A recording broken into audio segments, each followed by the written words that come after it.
తోపుడు బళ్ళు ఇప్పించడమా, ఇస్త్రీ బళ్ళు ఇప్పించడమా, లేకపోతే పంపులు వేయించడమా, బోర్లు వేయించడమా, ఇట్లాగా మంగళగిరి నియోజకవర్గంలో నాకు తెలిసి ఈ 5 ఏళ్లలో కనీసం ఒక 50 నుంచి 100 కోట్లు ఖర్చు పెట్టుంటాడు ఆయన 5 ఏళ్లలో.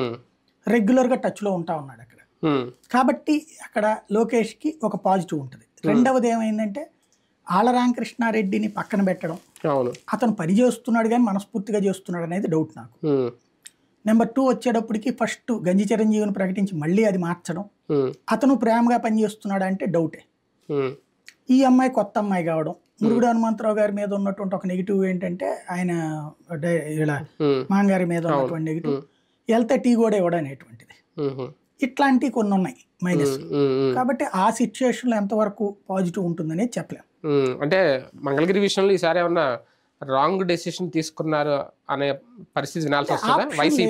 తెలుగు వైఎస్ఆర్ కాంగ్రెస్ పార్టీ ఎందుకు ఆప్షన్ లేదు? గంజి చిరంజీవి ఆల్రెడీ ముందు అనుకున్నది ఆయనకి ఇచ్చేసి ఉన్నాయి. అంటే సమస్య ఏంటంటే గంజి చిరంజీవి సిన్సియర్ గా ఎఫర్ట్ పెట్టడం మానేశాడు. అతను తెలుగుదేశంతో కమిట్ అయిపోయాడని ఒక డౌట్ నాకు. ఆయనకి సీట్ రాదని తెలిసిన తర్వాత ఎఫర్ట్ పెట్టలేక